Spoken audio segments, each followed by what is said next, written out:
catalysts to say what has never been said, to see what has never been seen, to draw, paint, sing, sculpt, dance, and act what has never before been done, to push the envelope of creativity and language. And what's really important is, I call it the felt presence of direct experience, which is a fancy term which just simply means we have to stop consuming our culture. We have to create culture. Don't watch TV. Don't read magazines. Don't even listen to NPR. Create your own road show. The nexus of space and time where you are now is the most immediate sector of your universe. And if you're worrying about Michael Jackson or Bill Clinton or somebody else, then you are disempowered. You're giving it all away to icons. Icons which are maintained by an electronic media, so that you want to dress like X or have lips like Y or something. This is shit brains, this kind of thinking. That is all cultural diversion. And what is real is you and your friends and your associations, your highs, your orgasms, your hopes, your plans, your fears. And we're told, no, we're unimportant, we're peripheral, get a degree, get a job, get a this, get a that, and then you're a player. You don't even want to play in that game. You want to reclaim your mind and get it out of the hands of the cultural engineers who want to turn you into a half-baked moron consuming all this trash that's being manufactured out of the bones of a dying world. Where is that at?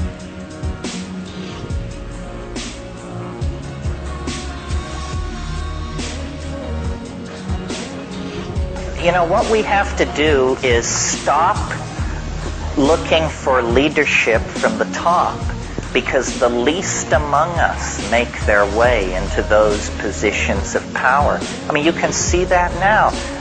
Those guys are not fit to throw guts down to a bear, any of them. And so, what we have to do is knock off this fantasy of being citizens inside a democratic state. I mean, what we are the propagandized masses inside a fascist dictatorship. And what people have to do is begin to form affinity groups, get their own shit together, get their own goals defined, and then move out into it and do it. It's not going to come from, the policy council of the Republican or Democratic Party. That's just silly to think that.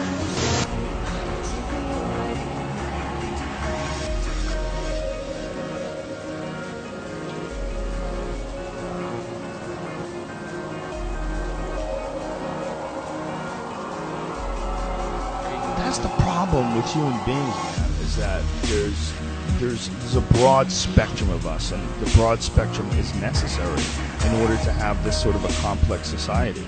Until we invent robots that are going to do shitty jobs, we're going to need monkeys. We're going to need dumb fucking people. We're going to need idiots. You know, that's a terrible way to look at the world. And it doesn't necessarily mean that anybody born into the idiot family has to be an idiot. It doesn't necessarily mean that the idiots can't, snap out of it if somehow they do mushrooms or take a yoga class or try to look at their life in a different way. But for many people, the reason why they're idiots is not necessarily that their brain doesn't work that well. It's that they got in a terrible pattern, really early in life, and they have become a dumb fuck. And they're stuck, and they live with a bunch of other dumb fucks, so they get all this negative energy all the time. They're constantly dealing with conflicts at home that are meaningless but distract them from getting good at anything in life or from getting your own personal shit together, because all your energy is being diverted towards conflicts. That's why it's so important to not have negative people in your life. Because if you're trying to evolve, and I know you are, and I am, and all of our friends are, everyone's trying to improve as a person. It's very difficult to fucking figure out how to be a person. It's very difficult to figure out how to manage your energy and know when you're wrong and know when you're being upset for no reason. It's a tricky thing, and one of the most important things about it is you need to pay attention. You need to have time to think about your own your own interactions with other people, to think about like the way you behave, to think about the way you think, to think about like the direction that you're moving in the world. It takes a long time. It takes a lot of energy. And if your energy is being spent constantly dealing with bullshit,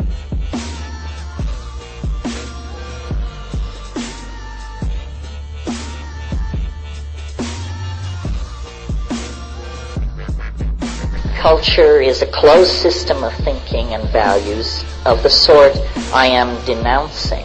And it is the greatest barrier to your enlightenment, your education, and your decency is your culture. And I realize with joy that here I skirt the bounds of political correctness, because everyone is running around saying, recapture your roots, get in touch with your Swedishness, your Irishness, your whatever-ishness, and that's all very fine, but I think it's your humanness that may have eluded you in all this ethnocentric breastfeeding.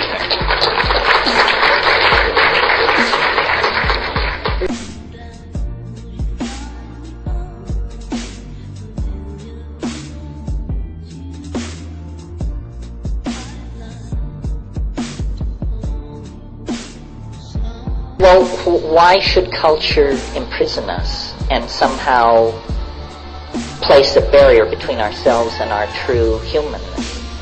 Well, I think I said at the beginning of this thing, culture and ideology are not your friends. They are not your friends.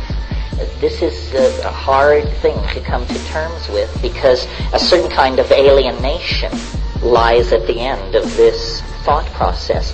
Culture is for the convenience of culture, not you. How many times have your sexual desires, career aspirations, financial dealings, and aesthetic inclinations been squashed, twisted, rejected, and minimized by cultural values? And if you don't think culture is your enemy, ask the 18-year-old kid who is given a rifle and sent to the other side of the world to murder strangers if culture is his friend.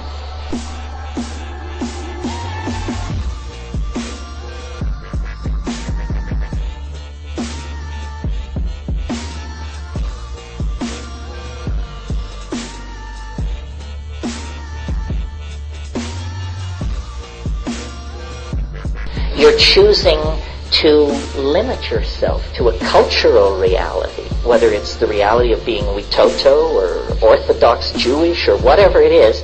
It's a smaller world than the simple hardware you were born into this universe with.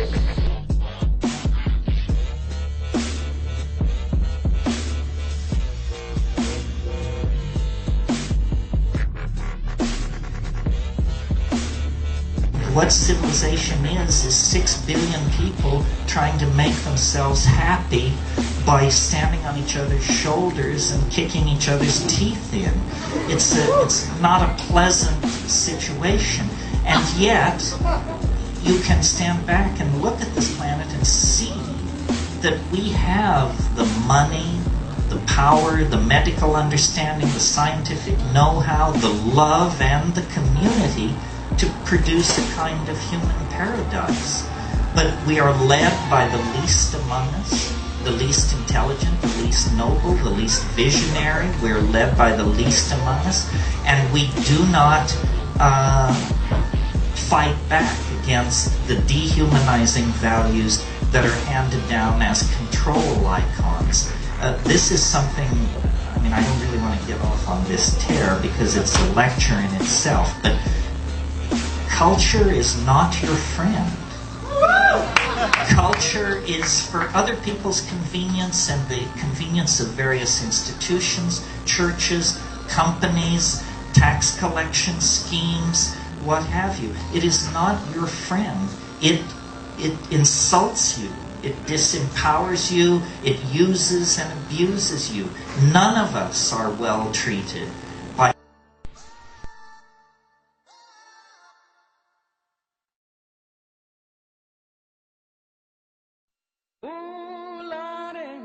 trouble so hard. Ooh, Lord, my trouble so hard. Don't nobody know my trouble but God. Don't nobody know my trouble but God. Ooh, Lord, my trouble so hard. Ooh, Lord, my trouble so hard.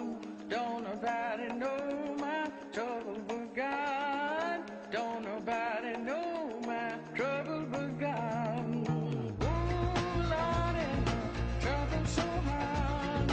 Ooh, Lord, my trouble so hard. Don't nobody know my trouble but God. Don't nobody know my trouble but God. Went down the hill the other day. Culture, and yet we glorify, the creative potential of the individual, the rights of the individual. We understand the felt presence of experience is what is most important, but the culture is a perversion. It fetishizes objects, creates consumer mania, it preaches endless forms of false happiness, endless forms of false understanding in the form of swirly religions and silly cults. It invites people to diminish themselves and dehumanize themselves by behaving like machines, meme processors of memes passed down from Madison Avenue and Hollywood and what have you. How do we fight back? It's a question worth answering. Same question as how do we fight back? I think that by creating art, man was not put on this planet to toil in the mud.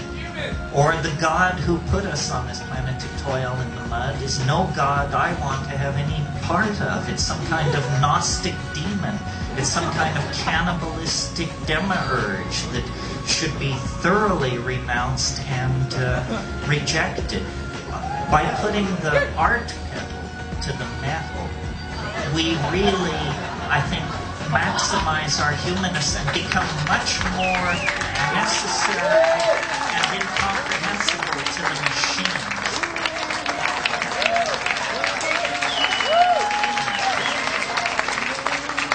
Trouble but God, don't nobody know my trouble but God. Ooh, Lord, my trouble so hard.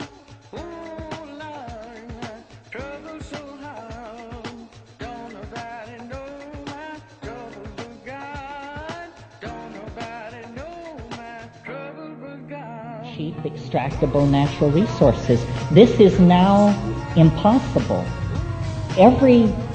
There is no cheap labor, and the cost of continued extraction of natural resources is the death of the planet.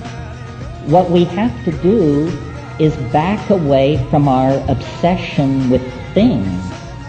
We can no longer define our worth through attachment to things. We have to create a psychology that reinforces inner worth.